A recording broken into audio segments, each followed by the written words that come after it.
Awesome. We are live. Happy Thursday, everyone. If you're watching this live, if you're watching this live, happy Thursday at 4:11 p.m. Pacific time, or whatever that time zone is. It was funny. I was working with a couple of my clients earlier today and trying to coordinate different calls with them. They're all doing a mastermind program, and I was trying to arrange individual calls with them to go over goals. And we had this group chat going, and one of them is on the eastern part of the U.S., so they're in Eastern time zone, which is 3 hours ahead of California. Another one is in Mountain time zone, which is a 1 hour difference right now in California. But I'm trying to coordinate everything into my time, but translate it to their time. But then when I'm typing the times in there, I was getting the time zones mixed up. So anyways, it was a funny thing between all of us where you see all these different times off. And finally I said, okay, hang on. Let's just clear the slate and start over again. So anyways, I get a kick out of the time. Go ahead and say hello. Let me know where you're logging in from. And tell me what you have done today. What is one positive thing you've done for yourself today? So say hello. Let me know where you're logging in from. And what is one positive thing you have done for yourself today? And then we'll dive in from there. I have a short little story I want to tell you before I have a webinar I have to jump onto.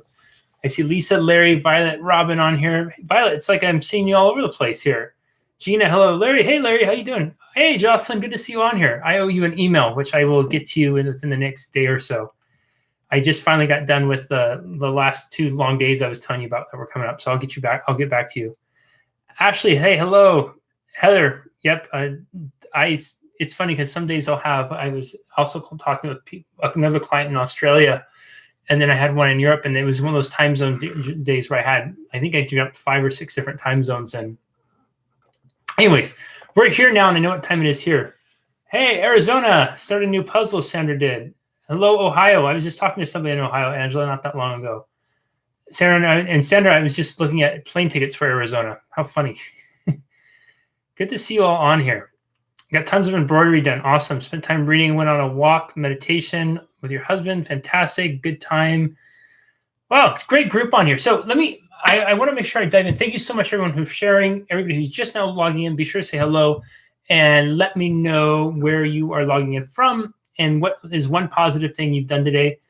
I want to give you a quick message right now because I only have 10 minutes before the webinar starts about finding joy in the simple things. So one of the biggest obstacles you will see folks run into in life is, and especially in this day and age where we live in a social media world where it's so easy to go online and measure the quality of our life up to somebody else's. And we can see people living the lifestyle, living on the beach, traveling, taking the sexified, filter-enhanced pictures. Is sexified even a word? I hope you guys get what I mean. I'm trying to say well, if it's not a word that's added to the dictionary, they seem like they have the perfect this, perfect that. And then the biggest filter of all is applied too. And that is there's no problems ever. Everything's perfect. The world is wonderful. Life is simple. That filter applied, where they are selectively posting content that's particularly geared towards trying to project a certain image, right? So that's the biggest filter out there. And what's easy to do in this day and age is with the abundance of that out there, we go out there and we can compare ourselves to it. We can start to assess our own sense of worth based on that. We can start to do all sorts of things. And then what we can even take it a step further is we start to say things like, well, I will be happy when I have done this. I will find joy when I've done this. When I am making $300,000 a year, then I can be happy. When I own a boat, then I can be happy. When I have a full-time job with weekends off, then I'll be happy. When my marriage is going great, then I can be happy, right? All those types of statements. Most of us have either said one of those before or have heard someone else before, right? I will be the first to raise my hand and say I have said that statement and iterations of it. Probably more than, I would say a little more than 1,596 times in my life, give or take 4,082 plus or minus in there. Probably more on the plus side. And the more you do that, here's the irony of it. The more we do that and the more we start to measure ourselves up against someone else, the more we suck our own potential for joy and happiness from us, right? Because we're setting ourselves up against these unattainables. No matter what we do, even if we have the car that person has, a home similar to them, a boat like they do, all these types of things, we will never be that person. But the initial association we have is so-and-so has these things, so-and-so is happy. I want to be like so-and-so so I can be happy. Well, we start to get those things, but we're still not so-and-so because only so-and-so is so-and-so. And so to be so-and-so, we'd have to be so-and-so, and it reduces our happiness potential index.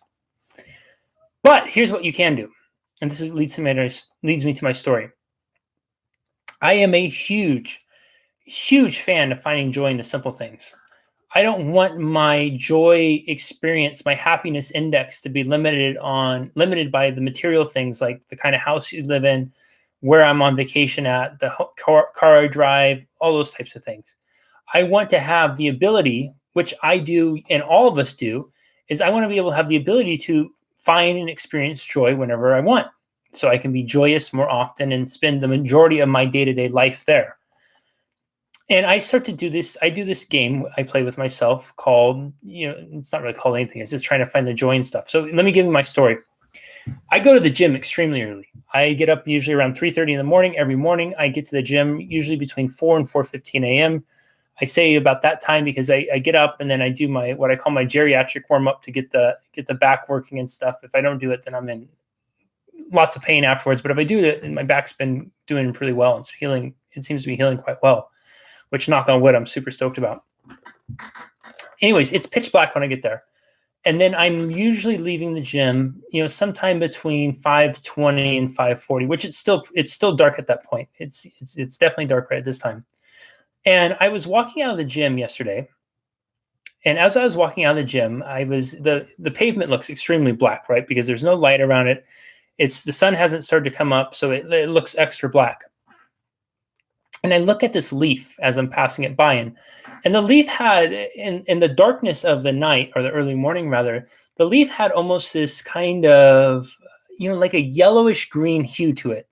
You know what I mean? Like when a leaf it's in the darkness where the leaf's not dark, but it's the natural color. It might be like a green or a golden yellow, but because of the lack of light, it gives it this kind of yellowish green hue. You know the color I'm talking about. And it caught my eye for some reason because I'm walking and here it is. Everything's black. The pavement's black, but I see this yellowish green hue. And what was really remarkable about it is it was kind of positioned almost like it was in dead center of this parking lot. There was nothing really around it. No other leaves, no other trash, anything. It was just this one leaf.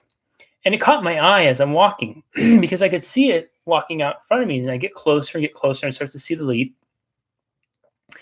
And as I get closer to the leaf, I realize that the way this leaf is positioned on the pavement and my orientation to it, it looks just like a heart.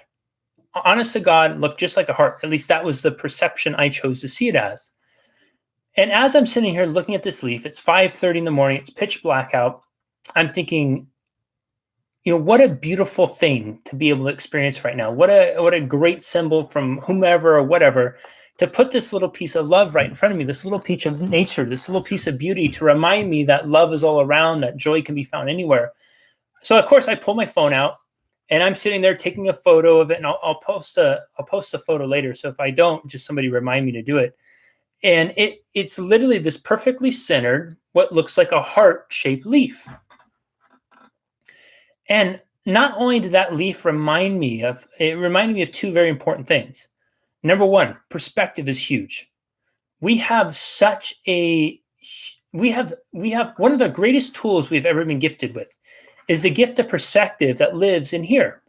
Now, I could have chosen to just see a leaf as a leaf, right? That's it. And if I would have done that, I would have just kept passing it by, and I'm looking outside right now. I see a million fucking leaves on the trees out there, right? And I can look at that and just see it as a leaf, and then I continue on, and it makes no difference in my life whatsoever. I continue on. I don't know any different. I don't recognize any different. Life just continues on as it is. But it's also not adding anything. It's not taking anything away from life, but it's not adding anything either. Or I could choose to see beyond just a leaf. I could choose to see it as a heart. I could choose to see it as a symbol. I could choose to see it as a message, a reminder. I could choose to see it as a letter from God. I could choose to see it as whatever the hell I wanted to. And that's such a powerful thing, because making the decision to take that leap from leaf to message, from leaf to heart, from leaf to love, from leaf to, hey, remember to connect to and experience joy. It's transformative in the quality of your life. And I literally stood there for a minute after I took a photo, and I could feel like almost, and I'm getting goosebumps just move through me, because I was looking at this leaf as a heart. I was looking at this leaf as a letter, as a message, as a reminder for me. I had a big keynote speech coming up later on that day. So this was, I guess, was this yesterday morning? Yeah, it was yesterday morning, where there was going to be like 350 people, the super nice venue. And one of the things I had been working on for myself when doing keynotes and doing larger presentations and stuff is being more heart-centered, more heart-connected. I can get a little more in here and, think too much about it and think, I want to make sure I do a good job. I want to make sure I do my best. I want to serve people. And I think, which is important, but I really want to get more here and feel, and serve from this place more instead of this place. You use the two together in conjunction with one another, but really have it originate from here. And so here I am thinking about that event coming out, finishing up what I want to say, tying all the loose ends together. And then here's this message, this reminder to connect a heart. If I just saw a leaf, nothing's added, nothing's taken away. But I'm not gaining what I could gain from it. I'm not gaining the message, I'm not gaining the wisdom. Because I choose to use perspective, I was able to receive a very powerful message, a very important message. Because I choose to use perspective, I was reminded of joy can be found anywhere and at all times. Because I choose to use perspective, I was able to connect with something that I want to believe came from God, universe, source. Because I choose to use perspective, I was able to find something that was a reminder of mission, purpose for me. If I hadn't have done that, I would have just walking by and saw another leaf and then kept on walking. Final thought on this, because I have to jump off for this webinar. Your eyes only see certain things, but it's up to what's in here and here to see beyond what we want to initially recognize something as a deeper message it is. And within those deeper messages, when you use the gift of perspective, is where you can find joy, happiness, love, and the simplest things. A leaf is only a leaf if you decide it to be so. A leaf can be a symbol for one of the most powerful gifts in the world. It could be a symbol from whatever you decide it to be. But remember, it's up to you to decide. All right, everyone, I hope this message has been helpful to you. If you found value in this, be sure to share it with somebody, tag a friend who needs to hear it. Thank you so much, everybody who commented on it, who wrote. I see lots of you who have, actually, I have 1 minute to read through some of these really quick, because I want to read your positive stories. Heather taught a 6-year-old how to tie their shoes. Oh, that's awesome. Congratulations. It's such a cool one. Clicks heart-shaped rocks. That's very cool. Stephanie was spending, how the hell did I make this thing? Spending the day with friends and family. Oh, that's awesome. Every day this week. Very cool. Very, very cool. I think of them as messages too. Awesome. All right. I got to jump off. I got to get ready for this webinar. It starts in a couple minutes. Huge thanks to all of you being here. Thank you for hanging. Thank you for listening to this message. Sending lots of love to you all. And remember, wherever you are, morning, noon, or night, carpe diem, seize this moment and make the absolute most of it. Treat it like it's the only one you'll ever have of it, because it is, and live it well. See you, everybody. Bye-bye.